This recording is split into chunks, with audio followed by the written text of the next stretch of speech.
여러분, 이 통계 들으시면 아마 깜짝 놀라실 겁니다. 의료보고에 따르면 뇌졸중 환자 80% 이상이 공통적으로 즐겨 먹던 음식이 있다고 합니다. 그리고 놀랍게도 그 음식들 대부분이 우리 일상 식탁에 자주 오르는 것들이에요.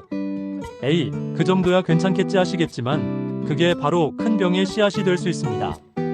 오늘 영상 끝까지 보시면 뭘 피해야 하는지, 무엇으로 바꿔야 하는지, 그리고 실제로 식습관을 바꿔서 회복한 분들의 이야기까지 함께 전해드릴게요. 끝까지 시청하세요. 이 영상 하나로 가족의 건강이 달라질 수 있습니다. 뇌졸중 이름은 많이 들어봤지만 정확히 뭘 의미하는지 아시나요? 쉽게 말해서 뇌로 가는 혈관이 막히거나 터지는 병입니다. 혈관이 막히면 허혈성 뇌졸중, 터지면 출혈성 뇌졸중이라고 부르죠. 문제는 이게 갑자기 오는 게 아니라는 겁니다. 수십 년 동안 쌓여온 식습관, 염분, 지방, 혈압, 당뇨, 이게 조용히 뇌의 혈관을 망가뜨립니다. 즉, 오늘 먹는 음식이 내일의 건강을 결정합니다. 그래서 이제부터 말씀드릴 5가지 음식 꼭 기억해 두세요. 첫 번째 음식은 가공육입니다. 소시지, 햄, 베이컨, 핫도그. 맛있고 간편하죠? 그런데 바로 이 음식들이 뇌혈관을 막는 주범입니다. 가공육엔 소금, 질산염, 포화지방, 트랜스지방이 잔뜩 들어있습니다. 이 성분들이 혈관에 염증을 만들고 혈압을 올리고 결국 뇌졸중 위험을 크게 높이는 것이죠. 70대 박 어르신도 소시지는 단백질이니까 괜찮겠지 하셨다네요. 하지만 매일 아침 햄을 먹던 습관 때문에 혈압이 180까지 올랐고 결국 반신마비로 병원에 누우셨답니다. 그때 알았더라면 하시며 눈물을 흘리셨죠. 이젠 가공육 대신 닭가슴살이나 두부, 생선, 삶은 달걀로 단백질을 채워보세요. 같은 단백질이라도 혈관을 맑게 하는 음식으로 바꾸는 겁니다. 짜야 맛있지 하시는 분들 많죠. 그런데 바로 그 짠맛이 혈관의 적입니다. 라면, 젓갈, 찌개 국물, 통조림, 이런 음식엔 염분이 너무 많아요. 염분이 혈압을 올리고 그 혈압이 뇌혈관을 터뜨리는 힘이 됩니다. 실제 70대 어르신 한 분은 하루에 젓갈 반찬만 3가지 드셨다네요. 이게 없으면 밥이 안 넘어가 하시다가 결국 고혈압성 뇌졸중으로 쓰러지셨습니다. 지금부터 이렇게 바꿔보세요. 국물은 반만 드시고 라면 스프는 절반만 넣고 통조림은 헹궈서 조리하세요. 이 작은 습관 하나가 당신의 뇌를 지킵니다. 세 번째는 초가공식품, 그리고 튀긴 음식입니다. 핫도그, 냉동 피자, 감자튀김, 패스트푸드. 한두 번은 괜찮겠지만 문제는 습관입니다. 이런 음식들은 트랜스지방, 첨가당, 나트륨이 많고 혈관을 끈적하게 만들어요. 이게 쌓이면 피가 제대로 흐르지 못하고 결국 뇌로 가는 길이 막혀버립니다. 치킨 없으면 일주일이 허전해요. 이렇게 말하던 김모 어르신, 혈관이 막혀 응급실로 실려갔습니다. 지금은 튀김은 1년에 2번만 먹어요.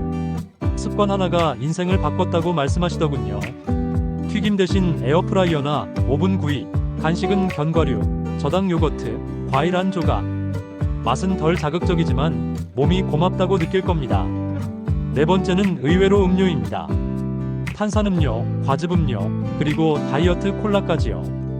무가당이라 써있어도 인공감미료가 들어간 경우가 많습니다. 이런 음료들은 혈당을 급격히 흔들고 장기적으로는 뇌졸중과 심장질환 위험을 높이는 연구 결과도 있어요. 한 60대 여성분은 다이어트 콜라면 괜찮겠지 하고 하루 2캔씩 마셨답니다. 하지만 결국 심방세동이 생기고 그 여파로 뇌졸중까지 겪으셨죠. 갈증 날 땐 물, 탄산수, 보리차, 허브차. 특히 무가당 탄산수는 시원하고 기분도 좋아요. 몸이 가벼워지는 걸 느끼실 겁니다. 마지막 5번째는 트랜스지방과 포화지방입니다. 쿠키, 케이크, 크림빵, 버터 잔뜩 든 제과류. 이게 입은 즐겁지만 혈관을 딱딱하게 만들고 막아버립니다. 부분 경화유라고 적혀 있으면 그게 바로 트랜스지방이에요. 이 성분이 좋은 콜레스테롤은 줄이고 나쁜 콜레스테롤은 높이는 주범입니다. 간식은 무염 견과류, 버터 대신 올리브유나 카놀라유. 맛보다 생명을 택해야 할 때입니다. 68세 이모씨. 평소 아침엔 라면 한 봉지, 점심은 짠 반찬, 저녁엔 소주 한두 잔. 그냥 평범한 하루였죠.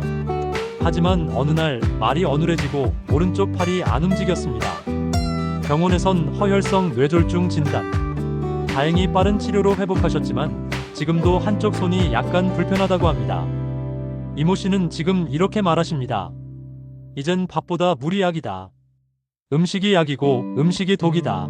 74세 정모 씨는 단 음료와 과자를 즐겼습니다. 체중이 늘고 기억력이 떨어지고 결국 뇌졸중 진단까지 받았죠. 그런데 가족이 함께 식단을 바꾸기 시작했습니다. 과자를 견과로, 라면을 현미밥과 나물로. 처음엔 싫었지만 한 달 후부터 얼굴이 달라졌습니다. 몸이 가벼워졌어요. 작은 변화가 새로운 삶을 만들었습니다. 자, 이제부터 실천입니다. 오늘 영상에서 배운 걸 실제 생활에 적용하는 8가지 습관 정리해 드릴게요. 1. 국물 반만 드세요. 2. 가공육은 주 1회 이하로. 3. 음료는 물, 허브차로 바꾸세요. 4. 튀김은 에어프라이어로. 5. 트랜스 지방 없는 제품 확인하기. 6. 하루 30분 꾸준히 걷기. 7. 정기검진으로 혈압 혈당 체크. 8. 가족과 함께 실천하기. 혼자 하면 어렵지만 가족과 함께라면 훨씬 쉽습니다. 오늘부터 식탁 위에 나를 살리는 음식을 올려보세요. 여러분, 완벽하게 하실 필요 없습니다. 오늘 한 가지라도 줄였다면 그건 이미 큰 변화입니다. 음식 하나가 병을 만들지만 음식 하나가 건강을 되돌려줄 수도 있습니다. 지금 이 영상을 보고 계신 당신 스스로를 칭찬하세요. 이미 첫걸음을 내디디신 겁니다. 저 마니박의 건강정보TV는 여러분의 건강 여정을 끝까지 응원합니다. 구독, 좋아요는 영상 제작에 큰 힘이 됩니다. 감사합니다.